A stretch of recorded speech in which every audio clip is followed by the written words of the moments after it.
MSP में हम पिछले हर साल हम बढ़ोतरी करते जा रहे हैं। एमएसपी की प्रोक्यूरमेंट को हर साल बढ़ोतरी कर रहे हैं और ये लोगों को बोलेंगे कि आप एमएसपी पे खरीदारी नहीं कर रहे हो। तो ये एक नॉर्मल है, पॉलिटिकल आदमी है, ये इनको अपना पॉलिटिकल गेम चलाना है। पर मैं आपको एक चीज बताऊं, इस नहीं, बार लेकिन ये पॉलिटिकल गेम, अगर आप इसको पॉलिटिकल गेम भी कहते हैं, सरकार के लिए बड़ी परेशानी का कारण भी रहा है, तो आप इसको गेम कह के सिर्फ नजरअंदाज नहीं कर सकते। सर नजरअंदाज नहीं करेंगे, पर जनता जानती है, आम किसान हमारे साथ है। किसान बेल्ट में हमारे जो हर बार सरकार आती गई है, यूपी के ये हैं और यूपी में जहां पे ये रहते हैं वहां हर बार हम जीतते आए हैं, तो उसकी कोई बोलने की बात नहीं है। हाँ। ये और इनके परिवार वालों ने इलेक्शन लड़ा, वो हमने देख लिया है, इनकी कोई वो जमीन ही नहीं है। पर दो तीन चीजें आपको बताऊं, इस बार के बजट में गरीबों के लिए जो भी नीड उनकी पूरी नहीं हुई होगी उसके ऊपर काम होगा, चाहे वो हेल्थ, राशन। अच्छा ये बताइए, मैनिफेस्टो में जो बातें कही गई थी उनमें से कितनी बातों का रिफ्लेक्शन कम से कम बजट में दिख सकता है कि उसको पूरा करने के लिए काम हो रहा है? सर हम मैनिफेस्टो को हर बार पूरा करते आए हैं, एक बजट में पूरा नहीं होता तो अगले बजट तक आएगा, कुछ चीजें अभी होगी, कुछ आगे होगी। हाँ। हर बार उसका आपको झलक नजर आती रहेगी और हम परफॉर्म करने वाले लोग हैं, परफॉर्म जरूर होंगे। अंकुश सब्बरवाल जी, एआई तो कहते हैं कि अभी तो ये अंगड़ाई है और आगे बहुत बड़ी लड़ाई है। उस लड़ाई के लिए तैयारियों के संदर्भ में बजट में क्या दिख सकता है? बिल्कुल, जैसे अगर हमने लास्ट बजट में देखा, फिनेंस मिनिस्टर ने बोला था कि make AI in India, make AI work for India. मुझे अब लगता है कि उसको थोड़ा एक्सटेंड करके make AI in India, make AI work for India and for the world, अगर उस थीम को लेके चले, हमें एआई इंफ्रा के बारे में सोचना होगा। एआई इंफ्रा का मेरा मतलब है कंप्यूट, स्टोरेज, जैसे जीपीयूज हमें चाहिए होते हैं, और नेटवर्क 5G मुझे लगता है कि इंडिया में काफी अच्छा पेनिट्रेट कर रहा है। नहीं, एक तो हो गया हमको क्या चाहिए होगा, दूसरा हमको इस चुनौती जो कि ग्लोबली अब दिखाई दे रही है, इसमें हमको आगे रहने के लिए और इस पर पकड़ बनाए रखने के लिए जो चाहिए, संसाधन चाहिए, उनकी घोषणाएं आप इस बजट में होते हुए देखते हैं या ग्रेजुअली होगी उसका एक फेज?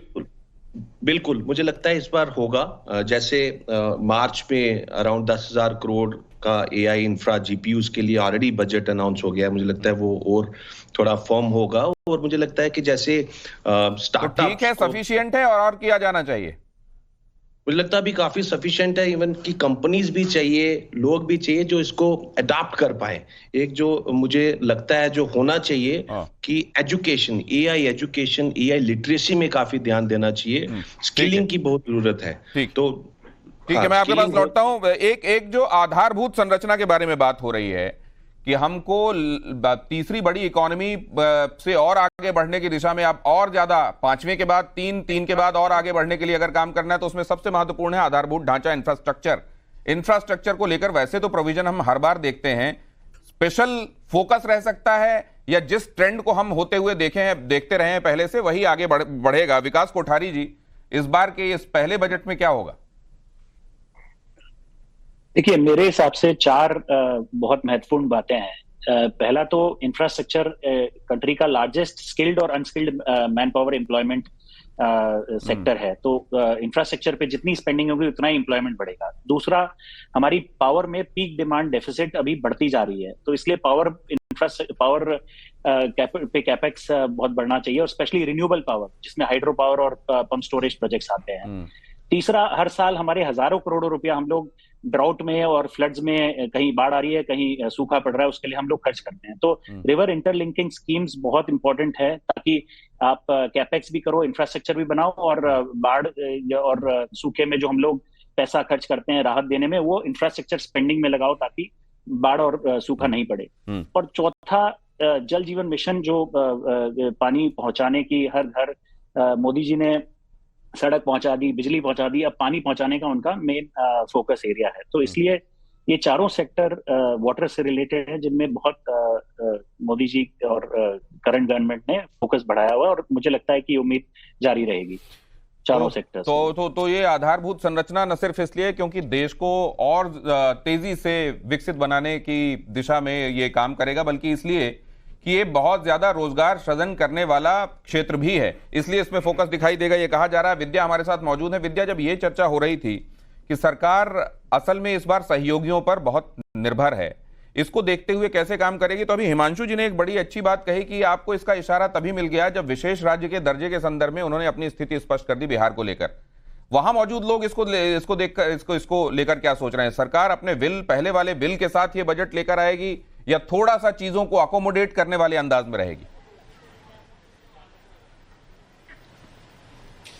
जी बिल्कुल दिनेश, देखिए क्योंकि सरकार को पता है कि कमजोर बनकर अगर वो सरकार चलाएगी तो सहयोगी दलों के साथ पूरे 5 साल तक सरकार चलाना बहुत आसान नहीं होगा। और सरकार इतनी कमजोर भी नहीं है, बीजेपी की 240 सीटें हैं, बीजेपी इतनी कमजोर नहीं है कि अपने सहयोगियों की बातों को मानकर ही आगे बढ़े। अपनी बातें मनवाकर सरकार आगे बढ़ना चाहती है। लेकिन देखिए क्योंकि मैं जहां इस वक्त मौजूद हूं, यहां समोसा और कोल्ड ड्रिंक के साथ लोग बजट का इंतजार कर रहे हैं नव भारत पर, और यही उम्मीद है कि पिछले 10 साल में जो नहीं मिला है वो कम से कम इस बार मिले। चाहे वो बीजेपी हो, चाहे सहयोगी दल हो, एनडीए के घटक दल हो, सभी इस बार सोच रहे होंगे कि मिडिल क्लास जो है उसको थोड़ा कुछ ना कुछ दिया जाए ताकि वो नाराज ना हो बजट भाषण शुरू होने वाला है, 53 हो गया है, तो फिर आने वाले चुनाव में बड़ी मुश्किल होगी। सर एक बार नाम बताइए। के त्रिपाठी मेरा नाम है। क्या उम्मीद है आपको? उम्मीद तो बहुत कुछ है। पहले तो सीनियर सिटीजन के लिए उम्मीद है कि 5 लाख जो है वाली स्कीम जो लागू होगी, आयुष्मान स्कीम, कौन सी स्कीम है, मेडिकल जो फ्री होगा, तो वो बहुत बड़ी उम्मीद है, वो इसमें बजट में जरूर आएगा। और मैं ये कहना चाहता हूँ मिडिल क्लास जो टैक्स पेयर हैं उनके पैसे का दुरुपयोग नहीं हो करें। जी, तो क्योंकि जो टैक्स पेयर हैं सबसे ज्यादा वो मिडिल क्लास है। सर क्या आप लोग चाहते हैं कि इस बजट में आप लोगों को क्या चाहिए 10 साल में जो नहीं मिला? बिल्कुल सीनियर सिटीजन को चाहिए। ये रेलवे का जो 50% मिलता था छूट, वो इन्होंने बंद कर दी है, इनको चालू करनी चाहिए दोबारा। सीनियर सिटीजन के तौर पर आप चाहते हैं? सर आप